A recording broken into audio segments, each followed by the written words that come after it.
Hello, Gemini. Isang mainit na pagbati sa iyo, Gemini. So, nandito tayo ngayon para sumilip sa iyong mga bituin at mga baraha mula ng October 1 hanggang 14. So, handa ka na bang tuklasin ang mga misteryo? So,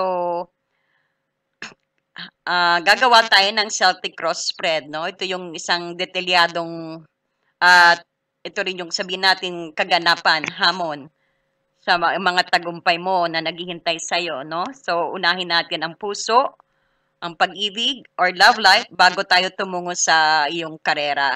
No? So, tignan natin kung anong kapangyarihan at exciting na pagbabago ang paparating sa'yo.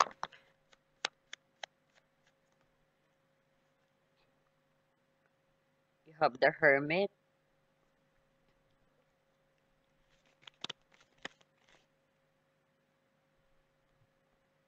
King of Pentacles, your challenge,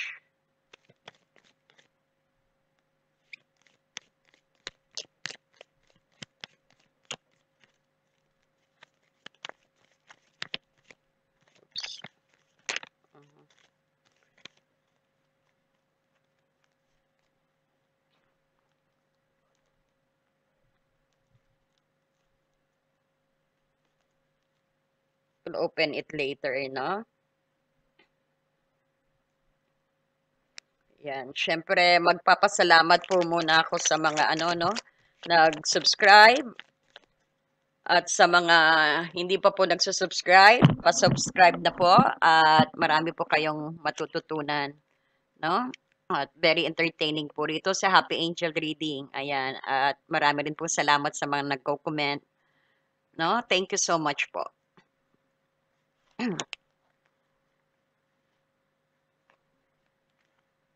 Then kuha rin tayong Romance Angel guidance na, no?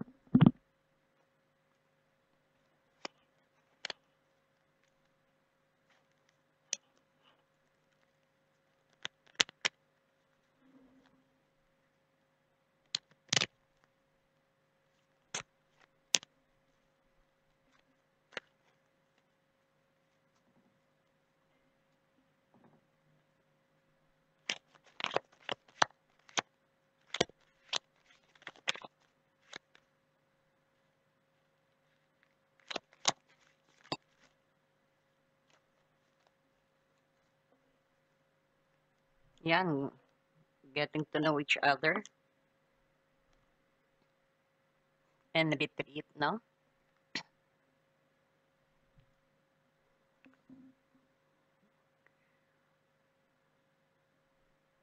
Ace of Pentacles.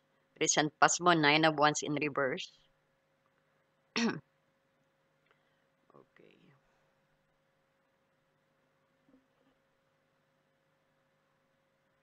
Fool.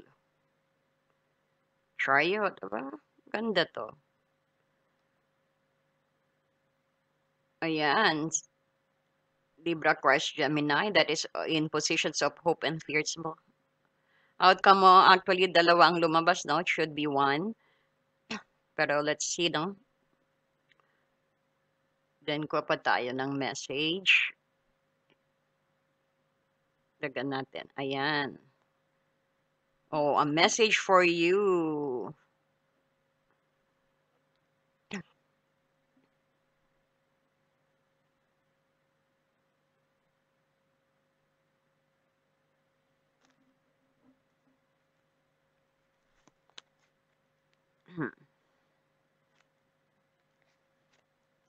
Ang current situations mo is may hermit ka rito, no? So, ang hermit na to, parang sabihin natin, ngayon is parang feeling mo na kailangan mo rin ng space or sabihin natin at reflection sa relation, no? Or sabihin natin sa iyong love life. Parang nakita natin dito, hindi ka muna magmamadali or mas pinili mong mag-isa o mag-isip para lalo mong lalo mong mahanap ang iyong kailangang mahanap na kasagutan. No? Ito rin yung pinili mong mag-isa o mag-isip ng mas malalim tungkol sa iyo kung ano talaga ang gusto mo. sa iyong relationship, no? This could be a time na self-discovery bago ka mag-commit muli, no? And then look at this one. Ang hamon mo, you might be dealing with Taurus, Capricorn, Virgo, no? Gemini. Because this is the King of Pentacles. So ito siguro yung naalala mo, ito siguro ang challenge mo na gusto mo siya makasama or gusto mo siya mapasagot, no? O ito rin siguro ang asawa nyo na challenge nyo o sabihin natin ang mga ka-relationship niyo or ang persons in your mind, no? So, especially this is ang king of... Ito yung challenge mo, no? Baka tungkol din ito sa stability or sabihin natin practical sa pag-ibig, no? Maaring may kailangan kang harapin na sense of control din dito or sabihin natin o ang stubbornness, no? Either ito yung sa sarili mo na o sa sabihin natin sa iyong partner, no? So, ang pagiging masyadong, sabihin natin, materialistic din kasi is medyo hindi rin, ano, no, hindi rin maganda. No? So, kaya yan ang challenge mo na maaring, pwede rin sabihin natin nga na yan ang attitude mo, Gemini, na kailangan bawasan ng konti ang pagiging materialistic, no? Or sabihin natin, ito yung mag-focus ka rin sa security, because pwede ring maging hadlang ito sa emotional intimacy ninyo, no? So, kung makikita mo, ang ugat ng sitwasyon ninyo is money or sabihin natin isang opportunity sa iyo, no? Or this is for a new stable and tangible start din, no? Sa iyong pag-ibig. Ito yung sign ng fertility, no? Security at potential, no? Para sa seryosong relationship din. So, nakita natin something real and lasting ang gusto mong itayo rito. No, this is a very strong and full of opportunity na maari mong ibigay sa iyong relationship, no? So, nakikita mo rito, dati may 9 of Wands ka, no? So, this is ang past mo.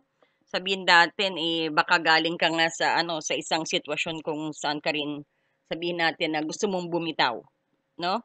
O gusto mong makipaghiwalay, no? Or gusto mo i-let go. Sabihin natin, no? Iyong guard or defense din ito, no? So, gusto mo rin i-let go at lagyan ng wall din, no? Pwede rin na sabihin natin na pagod ka na sa pakikipaglaban o may wounds na hindi pa gumagaling, no? Na totally not yet healed sa'yo. So, nagre-release ka pa ng past burden din, no? Kasi pinakita ito. So, maari nating mahalalaman natin yan mamaya. So, meron ka rin itong 2 of Wands, no? Itong 2 of Wands, ito yung gusto mong mangyari at ito yung mga plano mo na at ang mga sabihin din natin, mga desisyon, plano at ito yung paggawa rin ng sabihin natin ng desisyon tungkol sa iyong love life, no? Or sabihin din natin is ang desisyon na collaborations din at magkaroon kayo ng shared visions. Ito yung gusto mo na talagang magbind ang inyong ano, no, ang inyong effort din.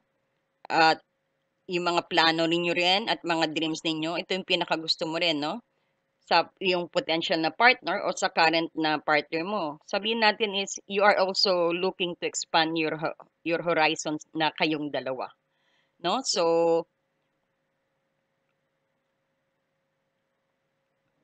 nakita natin na you wanted really to be a part of your persons or ang persons mo gusto mo talaga kayong dalawa ang lahat na magkasama. Ang galing naman. That's nice, no?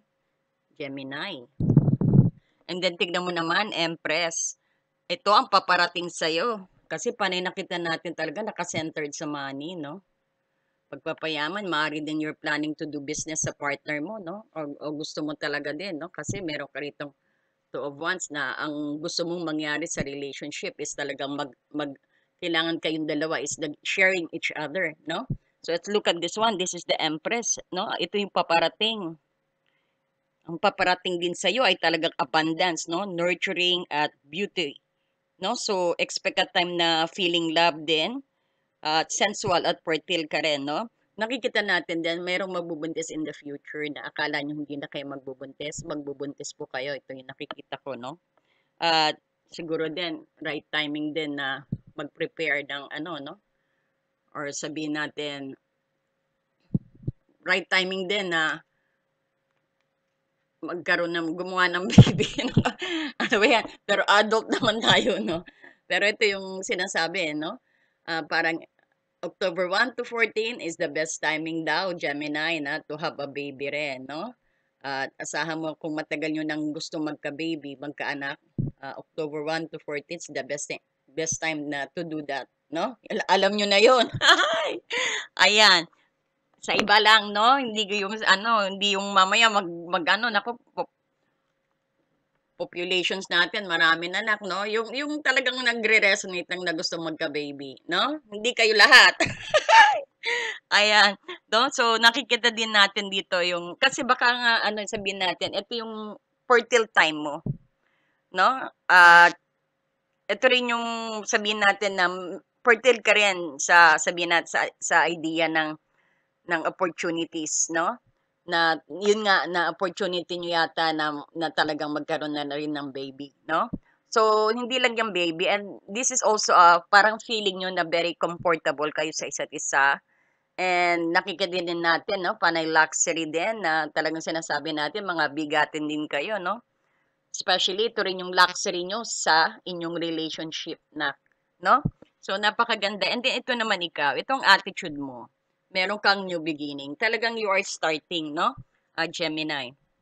Ang attitude mo actually, this is about being open, no? Spontaneity din ito at willingness to take a leap of faith mo rito, no? Kahit tingin mong makakaano ka na, oh. Tingin mong tingin mong ayan na yung ano, oh, yung bukana, no? Hindi mo nakikita, oh, danger na pala yan, no?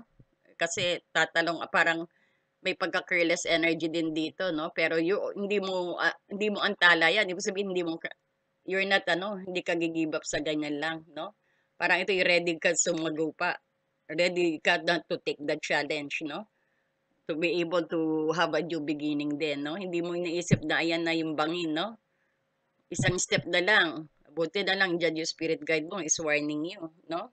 So isipin mo, yung bagong simula mo, you have someone. Andito yung animal spirit mo na sinasabi natin, no? Or this could be also because ang nasa larawan is dog. It could be also ang kaibigan din na na magi-start ka, no? With the help of your friends din maybe, no? Or sabihin natin na with your animal spirit din, no? Nakikita natin ang mag-guide din sa iyo sa iyong panimula, no? And nakikita mo rin dito, no, itong fuel kasi, no? Ito yung masyado ring ikaw yung parang carefree ka rin, no? At sabihin natin, excited sa mga pwedeng mangyari rin sa'yo na at handa kang sumubok. Kaya hindi mo iindahin ng mga hamon at challenge, no? Which is good thing na. Ayan. So, parang ito rin yung pagsisimula anak ng walang ano, na walang baggage or carefree ka talaga, no? At nakikita mo naman dito, no? Ang iba na, kumbaga nakikita mo na iba na yung focus mo. Alam mo na ang gagawin mo at may goal ka talaga, no? So sabihin natin very ano driven ka at successful ka rin sa iyong personal journey dito no?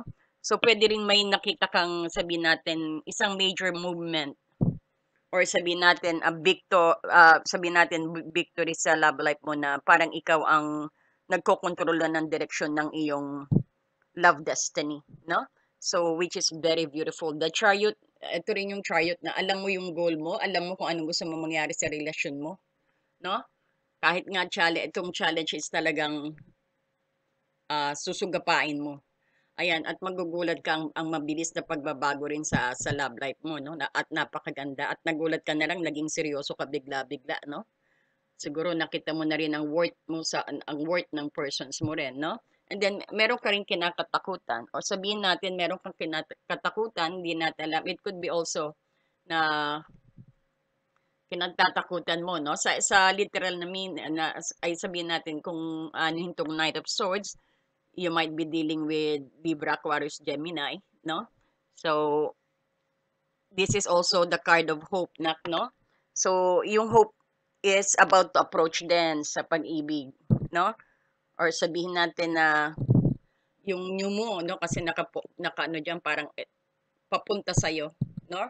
So, sa mga single or sa mga waiting for someone, ayan na po, paparating na, nakasakay na siya sa horse niya, no? At sabihin din natin, ito rin yung hope and fashions at directness. No, parang ito yung very, very quick actions din, no? Itong pinaka-hope mo, na you hope na i-approach mo ang love mo with passionate din, at directness din, at mabilis na action. So, ito rin ang kinakatakutan mo, no? You fear din na you might be too, ano, sabihin natin, you might be too impulsive, no? Or sabihin natin abrasive, o nagsasalita ng hindi nag-iisip sometimes, no? Your hope sabihin natin, umaasa ka sa certainty, pero meron ka ring kinakatakutan na i-rush ang bagay-bagay o i-rush ang relationship ninyo, no? Kasi napakabilis nga ng dating mo rito, oh, no? May chariot ka na. So, yan ang hope and fear mo, no? So, ang ano rin dito is actually, ito yung kailangan slow it down, no? Kasi napakabilis ng pangyayari. Nagsimula ka, o sabihin natin nagsimula kayo, tapos ang bilis-bilis, talaga magugulat ka. And then this is also na wag padalos-dalos, pause a little bit din, no? Kumbaga hinay-hinay lang, no? Parang ganun po. So, ang iyong outcome na dito is nagpapahiwatig ng delay, no? But sa ganda, lahat upright, no? Pero nakikita mo pa rin ang mga challenge dito, no? So, kita mo dalawang bumagsak na outcome sa'yo, no? So, ito yung Wheel of Fortune, reverse, at Nine of Swords in reverse. So, maganda naman ang Nine of Swords in reverse kapag ito reverse, no? Pero ang Wheel of Fortune is ano, no? Medyo ni-reverse mo is medyo ano, no? Medyo alanganin, no? Pero since at least meron ka naman weapon actually, no? Kasi sabihin natin nagising ka na, no? Parang alam mo nang gagawin din sa Nine of Swords na naka-reverse na siya. Uh, Parang na-gain ka rin ng lakas para sa mga hamon mo rito, no? Ang outcome din kasi, sabihin din natin, some of you might gonna be experiencing delay or meron resistance sa pagbabago din. Especially itong Wheel of Fortune Miss Reversa, no? Lalo na rin, meron din ako nakikita na delay or may change sa mga events ng love life mo. Kung nagpaplano kayo magpakasal or magkaplano kayo ng gatherings regarding sa relationship mo o regarding sa love life mo. Some of you naman, no? Hindi mo na i-delay mo na ang magpapakasal. Some of you naman is i-delay mo na ang manligaw, hindi mo na pa. Pero it doesn't mean na hindi siya. Kumbaga, i-delay niya lang ng konti, no? So, sabihin din natin, kasi itong parang sabihin natin na huwag muna, no? Huwag kang ma-frustrate din even there's a delay, no? Kasi nga, ayan nga, kasi nakita natin slow down ka. Kasi napansin mo rin na na you are rushing things, no? Bawa, gusto mo na siyang pakasalan pero nag-isip ka rin na wag mo na, masyado pang maaga yata. Kailangan kilalanin ko muna siya, no? Siya na ba talaga ang inaantay ko? O sabihin natin, talagang inaantay mo rin ang soulmate mo kung bakit mo rin i-delay, no, Gemini? So, nakikita dito, wag ka rin ma-frustrate kasi inihanda ng ano, no, ng universe ang persons mo, no, sa mga nagaantay. Or sabihin natin talagang ano mo na rin 'yan. That is your free will na mag-antay na rin na talagang sinong lalapit sa iyo, no? And then some of you naman is wag masyadong ma-frustrate sa konting setback, no? And the good news here is itong Nine of Swords is reverse. Kumbaga is ang stress at worries actually at ang mga anxiety mo, no, ay nagwo-wane na, no? Nagwo-wane. At ito yung parang napaalis na or naka-ready ka na talagang talikuran yan. Sabihin nawawala na, dati hindi ka makapagtulog-tulog, ngayon nakakatulog ka na. No? Kung dati is marami kang takot, marami kang depressions, kumbaga umaalis ka na dun, no? So kaya maganda, sinasabi ko sa inyo ang Nine of Swords kapag naka-reverse, no? parang nagkakaroon ka na rin, ibig sabihin, ng peace of mind kahit pa hindi biglaan ang pagbabago mo, no? Kasi yan nga, nakapag-isip-isip ka na do not rush things din, no? Pero this is a very beautiful energy, ang inyong reading sa pagdating sa pag-ibig, no?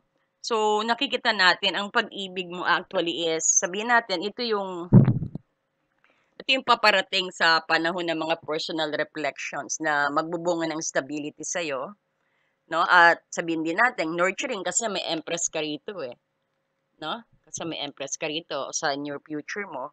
So,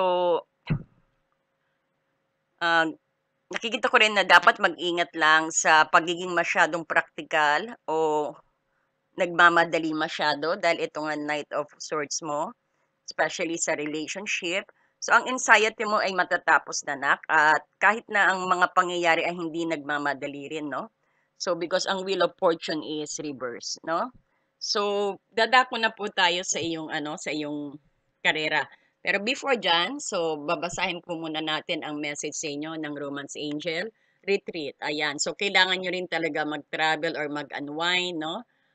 Dahil sa napakagulo na po ng ating bansa, ng ating mundo, no? Ayan, mag-unwind a little bit. Yun nga lang, panay ulan eh, no? So, syempre, i-timing nyo. Ayan.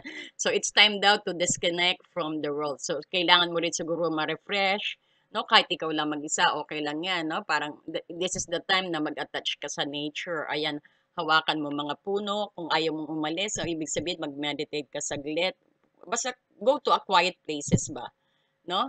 It's about time to attach to nature din ang retreat. Ayan, kita mo may mga puno, ayan, embrace mo sila, ayan, itap mo yung kamay mo, itong palad nyo, itap nyo po sa puno. That will energize you. No, magbabago ang ano mo, magbabago ang energy mo, no? Mare-refresh ka, no? Especially malayo ka sa ingay ng ating no, ng ating kapaligiran. So, it's either you or kasama mo ang persons mo, no? Ayan yung pagkasama persons mo, it's about time na magbabanding kayo, no? So, ang sabi rito ni Romance Angel, this is very important na mag-retreat kayong dalawa. Okay? So, ito pa, ganda nito.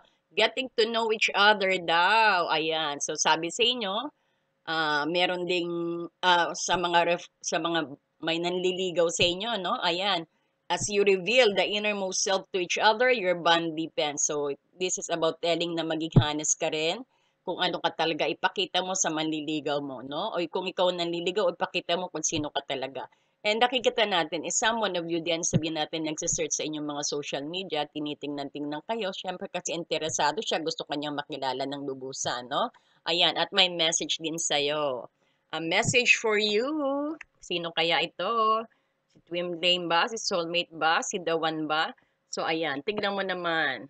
Huwag kang malungkot because you got the message, no?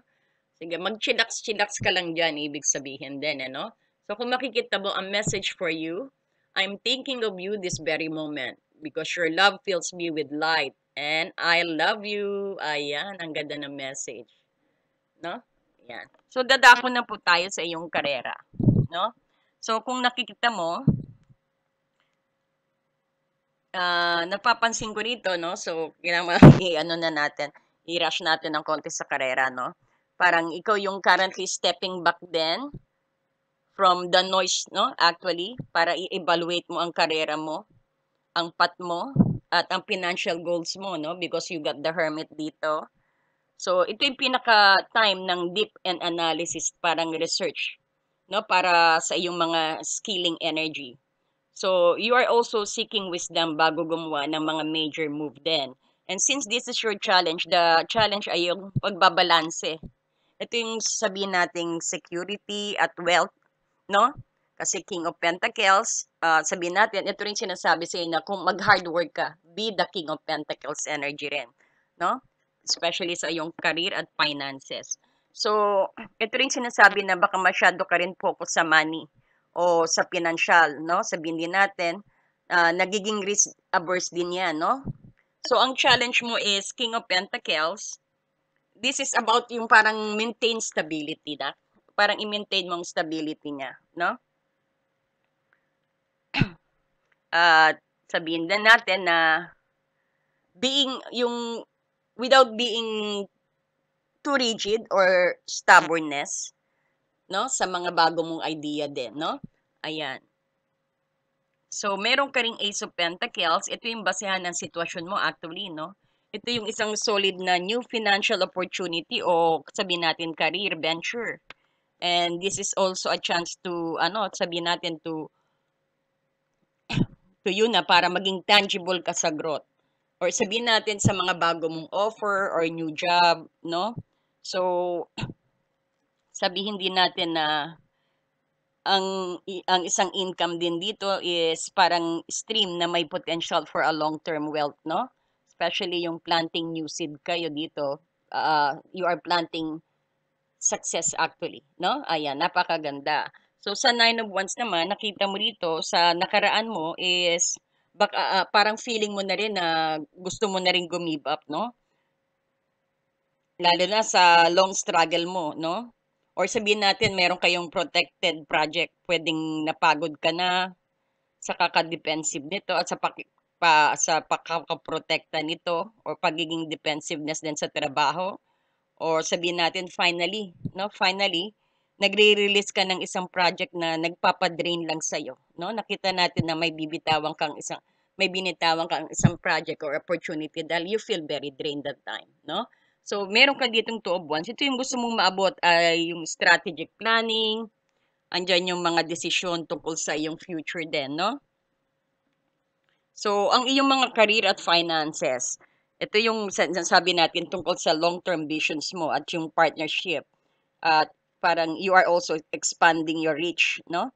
So, possibly then may mga mag-go international or will be dealing with the big company also, no? Yung mga nasa malalaking kumpanya at matatag na kumpanya. You are also thinking na mag-expand, no?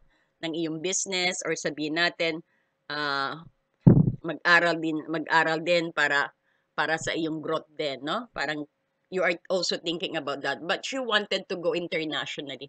Parang gusto mo expand talaga, no? Kung may business ka. Okay, so ito pala yung Empress, no? So, ang Empress, ito yung paparating na financial growth sa'yo. At ito rin yung creativity mo. At ang iyong fruitful project din, no? Sa, ito yung paparating sa'yo, no? So, expect mo na ang period ng financial comfort at abundance din sa October 1 to 14. At kung may business ka, ito yung magiging fertile time, no? For new ideas din at sa mga iyong creation. So, maganda ang cash flow mo na nakikita ko sa October 1 to 14, no? At hindi lang yan, kasi ito yung paparating. Ibig sabihin, no, kahit matapos ang 14, no, tuloy pa rin ang dating ng abundance sa'yo, no? Kasi parang ang stream, no? Kasi tingnan mo, ang pundasyon mo talagang hindi biro din, no? Talagang sorry, talaga ding nag-invest ka, no? So, talagang may pinuhunan kang effort, no? At saka hard work.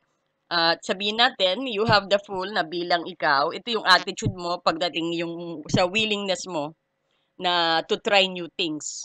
So, this is about taking the leap of faith din, no? So, ibig sabihin, handa kang mag-take ng calculated risk o mag-umpisa ng side hustle, no? You are also optimistic and trusting sa iyong financial at career at sabihin natin sa iyong career future din, no? So ang chariot naman no? Ito yung sinasabi nating nakikita mo na iba na ikaw. Ibig sabihin, you are highly motivated, no? At very successful at moving forward ka sa past mo, no? Especially sa iyong career. At balance ang iyong financial din, no? So pwede din napansin din ng ibang tao ang iyong promotions mo, no? At nakikita rin dito, nakita din nila ang financial victory mo na nakuha mo. Acknowledge yan ng mga people around you rin, no? So, ito rin yung sinasabi, ang financial victory mo ay nakuha mo na. You have it already. Parang nakita natin, nakikita ng ibang tao din na you are controlled and driven, no? Matyaga ka at magaling ka. At actually, they're uploading you. No? Kasi nakita nila yung mga promotions mo, nakita nila yung abundance mo, nakita nila ang yaman mo, at nakita din nila na driven ka to win, na talagang pinaghihirapan mo rin, no? At talagang pinagsisikapan, no? So, ang being Knight of Swords din, ito yung hope, no? Yung hopes na maging aggressively pursue yung goal mo, i-pursue yung ano mo, no? Yung goal mo rin. and speak your mind clearly rin at achieve things quickly, no? So, ang fear mo naman dito is yung you're fearing being too blunt ba? Too blunt sa iyong trabaho or kinakatakot mo rin na magkaroon ka rin ng cause ng conflict sa trabaho or sinasabi natin you're rushing into a bad investment. Natatakot ka rin basta-basta mag-invest, no? Or sabihin natin sa job din, sa mga desisyon mo, yan din ang kinakatakutan mo. That is normal also, no? Kasi marami na rin mga scam mamaya. Ah, kamamadali mong mag-invest dyan, no? Magkaroon madoble ang pera mo na pornada pa, no? So, you're in a balanced energy actually. So, since meron kang wheel of fortune dito, no? Sa huli, ano, ito yung huli nating na outcome mo. Actually, isa lang dapat, no? Pero talagang tinerno silang dalawa. May rason, no? Kasi ito yung huling magkakaroon ka ng konting delay, no? May konting delay ka or sabihin natin may resistance ka sa mabilis na pagbabago ng iyong career because of dito ka sa chariot, no? Kasi talagang napakabilis ng pagbabago nakikita natin. And ang good news dito ay aalis na yung stress mo at anxiety mo, no? Tungkol sa money or sabihin natin sa work. Dahil itong Nine of Swords mo nakabaliktad na. And magkakaroon ka rin ng peace of mind ngayon, no? Nakikita natin, meron ka, makakaramdam ka din ng relief mula sa iyong pinansyal, no? So sa suma total, no, ang